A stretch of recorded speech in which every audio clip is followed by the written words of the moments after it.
दोस्तों, रोहतक की आवाज़ और हरियाणा जागृति का साझा कार्यक्रम के तहत आज हम डिगल टोल प्लाजा पर मौजूद हैं, जो किसान आंदोलन का धरना जो चला हुआ है। काफ़ी समय से यहाँ पर अहलावत खाप के द्वारा चलाया गया है। एक मसला आजकल बहुत एक मामला सुर्खियों में है, जैसे सोमवीर सांगवान निर्दलीय विधायक हैं दादरी से, वो खाप सांगवान खाप के प्रधान भी हैं। उन पर आरोप लगाए जा रहे हैं कि वो बीजेपी के एजेंट हो सकते हैं। जो खापों का क्या रवैया है, खाप क्या सोचती हैं, खापों के कुछ प्रतिनिधि यहाँ बैठे हुए हैं, उनसे जानेंगे क्या क्या मामला है कि वो किस तरह से जो आरोप हैं वो सही है या गलत है। किसानों का आंदोलन के से जुड़ी खबरें, तमाम खबरें हम आपको सामने लेकर आते रहे हैं, इससे पहले भी और फिलहाल भी। जो है 7 महीने से ज़्यादा 8 महीने तकरीबन होने को समय हो चुका है, लेकिन आंदोलन जो तो है। जो सरकार वार्ता नहीं कर रही, उसके बावजूद भी किसानों से चर्चा करेंगे, जानेंगे किसानों को क्या लगता है। अभी हम किसान जो बैठे हुए हैं उनसे चर्चा कर लेते हैं। अभी हमारे साथ जो अहलावत खाप के कुछ पदाधिकारी मौजूद हैं, इनसे जो चर्चा करते हैं खापों का क्या जो रवैया चल रहा है, जो खापों का क्या विचार है, जो सोमवीर सांगवान के प्रति जिस प्रकार से उन पर आरोप लगाए जा रहे हैं, उनके बारे में चर्चा कर लेते हैं। नमस्कार जी प्रधान जी। हाँ जी। जो सोमवीर सांगवान के ऊपर ये आरोप लगाए जा रहे हैं कि ये बीजेपी का एजेंट है, वो खाप के प्रधान है, तो आपको क्या लगता है वो किसानों के साथ हैं या सरकार के साथ? ना किसानों के साथ है, सरकार के साथ कभी नहीं। जो लोग आरोप लगा रहे हैं सोमवीर सांगवान के प्रति, वो गलत है? वो कभी महा गलत है, कौन ला रहा है, कोई सवाल नहीं उसका। ये राजनीति प्रेरित है, राजनीति की साजिश है। हाँ, राजनीतिक साजिश है। अगर में 2 फाड़ कर दो, अब बदनाम कर दो इनको। अब जो किसान का समर्थन कर दे उसको तुम बदनाम कर दो। इसलिए जो है सोमवीर सांगवान पूरा किसान नेता है और किसानों के साथ है, दिन रात 24 घंटे रहता है। जो आप यहाँ लोग बैठे हैं, काफ़ी समय हो गया है आप लोग ऐसे ही बैठे हैं। सरकार वार्ता के लिए, एक बार सरकार ने कहा था कि हम वार्ता के लिए तैयार हैं, लेकिन किसान नेता कहते हैं कि हम शर्त के साथ बात नहीं करेंगे। हाँ, हम शर्त के साथ बात नहीं करेंगे। तीनों कृषि कानूनों को रद्द करो, हम वार्ता के लिए तैयार हैं। अरे आप फिर जो डीजल, पेट्रोल, रसोई गैस बदामला मार के घेर दिए, गरीब आदमी का तो बस शणगारा नहीं रहा इस देश में। अगर जो मोदी अरब कंट्री में होता तो इब्ते पहले इसको जेल में ठोक देते लोग। ये देख हिंदुस्तान है, यहाँ प्रजातंत्र है, इसलिए ये काम नहीं हो रहा। जो को अपनी दादा लाई कुर्सी थोड़ा बैठा है, आज कोई कल कोई प्रजातंत्र में ऐसे नहीं चाहिए था। जो देश अन्नदाता है, ये यहाँ का हिंदुस्तान का प्रधानमंत्री नागरिक वहाँ ऑस्ट्रेलिया से गेहूँ मंगाया था, किसानों की मेहनत ने ये रंग लाया है। यहाँ चीनी भी उनकी चुकंदर की बनाए थे, चीनी का भी पूरा स्टॉक है, गेहूँ का पूरा स्टॉक है। ये किसानों की मेहनत है और को मोदी की मेहनत थोड़ी है। अभी एमएसपी के लिए जो IMSP है, उसके लिए 2 करोड़ रुपए का आर्थिक जो है पैकेज दिया सरकार ने। ये बकवास करे, क्या पैसे दिया है? MSP तो कद्दे तो होनी चाहिए, यहाँ जगह गांठी नहीं दे रहे। हम ये इसकी गांठी लिख के दे दो, MSP भी लागू होगी। और MSP इतने लागू नहीं करेंगे, इतने कोई वहाँ से उठने वाला नहीं, और ना कोई हटेगा। इस आंदोलन से कोई उल्टा नहीं हटेगा, पीछे कोई भी। 36 कौम का इसमें समर्थन है। जो है किसानों ने बहुत संयुक्त मोर्चे का आह्वान आता है, विरोध करके देख लिया, पेट्रोल डीजल के भी लिए, रसोई के लिए भी विरोध किया है, उसके बावजूद भी सरकार पर कोई असर दिखाई नहीं दे रहा। सरकार के ऊपर असर नहीं होगा, अभी इलेक्शन नहीं हो रहा। इलेक्शन हो जाएगा जब इनकी कुर्सी खिसकेगी, जब आप ये शहर काम करेंगे। इतने कुर्सी पर बैठे, इतने ही के परिवार है, इतने यूँ जगमई भौके जाएंगे, ये बैठे रहेंगे। और यदि ये है भाई सुप्रीम कोर्ट इनकी नहीं मान रहा, नहीं तो पहले ये आंदोलन को कुचल देते। ये बात थोड़ी इनकी देनी थी, बहुत ही खराब है। सुप्रीम कोर्ट नाट क्या, मैं इनको नहीं हटाने नहीं दूंगा। और भी हमारे साथ जो मौजूद हैं, इनसे और बात कर लेते हैं, जान लेते हैं। नमस्कार जी। नमस्कार भाई। आपका क्या विचार है जो सोमवीर सांगवान की तरफ जो चल रहा है, सोमवीर सांगवान वाला मामला? कोई कहता है कि ये बीजेपी के साथ मिले हुए हैं, बीजेपी एंट्री करना चाहते हैं संयुक्त मोर्चा में। आप भी खाप का प्रतिनिधि करते हैं, तो क्या लगता है आपको? भाई हमने तो जब से उनको सुना है, पहले तो वो निर्दलीय लड़े थे, निर्दलीय के बाद वो बीजेपी में चले गए। लेकिन जब किसान आंदोलन का ये जिक्र हुआ, उन्होंने एक ही बात की थी, मैं पहले किसान हूँ, बाद में प्रधान हूँ, बाद में MLA हूँ, मैं किसान के साथ रहूँगा। और उसी दिन उन्होंने इस्तीफा दिया था पद से, और किसान के साथ रहे हैं। हमने कितने बार उनको देख लिया, आज 7 महीने से हम देखते जा रहे हैं। उन्होंने किसान के अलावा कोई भी कभी भी गलत शब्द नहीं कहा, किसान के हक की बात करते हैं। और ये खाम का प्रोपगंडे लगा रहे हैं, कोई जो भी बोल रहा है वो गलत बात। वो एक कहा जा रहा है कि उनको कोठी ले रखी है, सरकार का पूरा आशीर्वाद है उनके ऊपर। देखो जी ऐसा है, ये तो कुछ न कुछ पाड़ लगाने के लिए होता है। राजनीतिक खेल बहुत बारी समझ में होगा, हमारे तो आया नहीं, क्यों नहीं आया?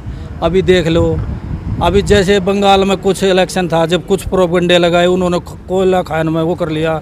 अभी यूपी में आने वाला है, अभी यूपी में पहले चल रहा है, अभी ये MLA MP ये बदल दिया इन्होंने सब महकमा। ये चाल है कि पहले छका दिए, ये अभी दूसरे को इंतज़ार है। उनके परिवार वाले भी खुश हो जाएंगे कि भाई हमारा भी एक मंत्री बन गए। तो इसलिए ये एक चाल होती है, ये राजनीतिक समझ में नहीं आओगी। और राजनीतिक जो ना वही करता है जो आदमी देश हित में नहीं होता। देश हित की राजनीतिक होती है, हक की बात करो, वो तो है एक सेवा। ये सेवा नहीं करते, ये बगैर सेवा जो है ना अपना अपना मतलब निकालते हैं। ये अच्छी बात नहीं है। एक जो मंत्रिमंडल के अंदर विस्तार हुआ है, हरियाणा से एक मंत्री का पत्ता कटा है, हरियाणा से एक मंत्री कम हो गया कोटे से, लेकिन यूपी से ज़्यादा मंत्री लिए हैं, इसके पीछे क्या रहा है? आपको कुछ सुधार होगा? देखो जी, यही तो मैं बता रहा हूँ, कोई ये पॉलिटिक्स है, ये जो ना अपनी इनकी नीति है। क्योंकि इलेक्शन तो यूपी से है, तो वहाँ से ज़्यादा लिए तो ज़्यादा उन्होंने तो वोट अभी चाहिए ना उधर की कि योगी और मोदी दोनों की एक सलाह से। और अभी जो बोलते हैं ना, अभी मैं ये कहना नहीं चाह रहा था, लेकिन अभी बतानी पड़ेगी यह बात भी। जैसे कल योगी साहब ने बताया कि भाई 2 बच्चों के बाद जो ना मदद नहीं मिलेगी, नौकरी नहीं मिलेगी, एक का ये लागू होगा, एक वो होगा। ये तो अभी उन्होंने मतलब वो आर किया है, एक किस्म की योजना चलाई है, हो जाएगी। लेकिन वो क्यों भाई 2 वाले ने क्या गलती कर दी क्या?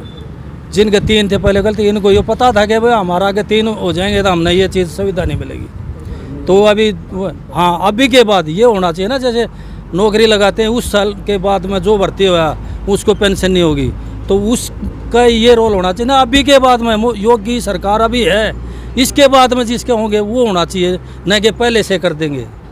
ये एक वो होना चाहिए, कोई तो लिमिट हो भाई। ईब के बाद में जब जो होगा 3 बच्चे होंगे उनके लागू नहीं होनी चाहिए, या पहले से है उनको नहीं होगी। अभी क्या होगा वो देखो क्या होता है। देखिए और भी किसान मौजूद हैं, इनसे भी थोड़ी सी चर्चा कर लेते हैं। नमस्कार जी। नमस्कार। क्या लगता है आपको, जो आंदोलन सही चल रहा है, सही दिशा में जा रहा है? सही दिशा में जा रहा है जी। आदमी अपनी नीति पे बैठते हैं, अपना सही प्रोग्राम कर रहे हैं, कोई किसी चीज़ खामी नहीं होती। किसान को दुखी कर रहा है, हर बार किसान की सुनता नहीं है। ये ऐसी सरकार था 65 साल के लिए हमने कभी देखी नहीं है। हमारे बाप दादा भी आए थे, अभी 51 नेकर कभी वोट व्यापारी की सरकार है। तो ये व्यापारी की सरकार, ये किसी गरीब की या किसान की किसी की नहीं सुनेंगे, ऐसी सरकार है। आपको क्या लगता है जी, क्या राय है आपके किसान आंदोलन को लेकर जो चल रहा है इस मौजूद हालातों के अंदर? इसमें ये है जी, 7 महीने से जो बैठे हैं, पिछले सब्जी की बात बता रहा हूँ, जो एक किसान ने जो गोभी लगा रखी है उस पर 75 रुपये तो खर्चा बैठा है, और मंडी में ले जाते हैं हम 50 रुपये की बिक रही है। इससे ज़्यादा जुल्म क्या होगा किसान के पास? खर्चा, ज़मीन, पानी और उसकी मेहनत, उसकी तरफ ध्यान नहीं दिया जा रहा। इतने टाइम से बैठे हैं जमींदार, किसान और जवान, इससे बढ़ के कोई हो तो मेरे को बता दो।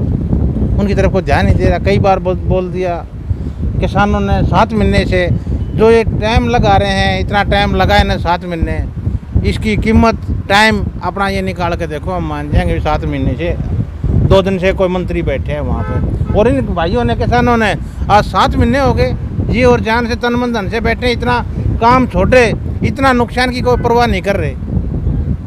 अपने परिवार को, पशुओं को, खेती को छोड़े बैठे हैं, ठीक है। और फिर भी इनका कोई ध्यान नहीं है, अपना कीमत का टाइम निकाले बैठे हैं। 7 महीने हो गए, वह अगर 10 दिन 5 दिन हो गया, हमारी मांगे पूरी कर दी, कुछ भी ध्यान नहीं दे रहे। इससे बड़ा जुल्म और क्या होगा? जो पेट्रोल डीजल की कीमतें बढ़ती जा रही है दिन प्रतिदिन, उसका खेती पर क्या असर पड़ेगा? सारा पड़ेगा। डीजल पेट्रोल के बगैर तो हम कुछ नहीं करते। पानी देंगे, इंजन चलेंगे, ट्रैक्टर है दिन लगते भाई, उसमें तेल नहीं डलेगा तो हमें क्या, तो हमें खेती करेंगे क्या? खेत में से ले आएंगे जोड़ कर ट्रेली पानी बिना। तेल तो मेन चीज़ है, और वो इन्होंने शक्कर में चढ़ा दिया इतना महंगा, हम क्या करेंगे बताओ?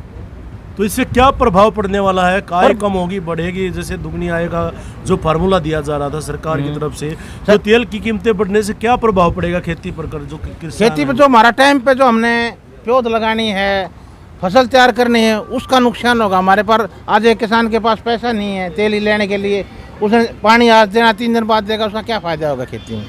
वो तो घाटे में गया। वो बेचारा था वहाँ भी नहीं छोड़ा उसको। सभी का तो है नहीं कि भाई 50,000 60,000 रुपये तनख्वाह ये भर लिया 4 बैरल तेल की और लगा दिया। एक ऐसा भी है जो बेचारा 5 लीटर लेता है किसान डीजल और फिर अपना खेती में काम कराता है इंजन डाल करके। देखिए कहीं ना कहीं किसानों के अंदर रोष है, जो कीमतें बढ़ती जा रही हैं उसका खेती के जो व्यवसाय जो किसान हैं उनके जीवन पर बहुत बड़ा प्रभाव पड़ने वाला है, क्योंकि जो किसान है उनका इंजन जो ट्रैक्टर है वो डीजल पेट्रोल से ही जो है मुख्य रूप से कार्य होता है। ये वीडियो कैसी लगी कमेंट करके बताना। बहुत बहुत धन्यवाद।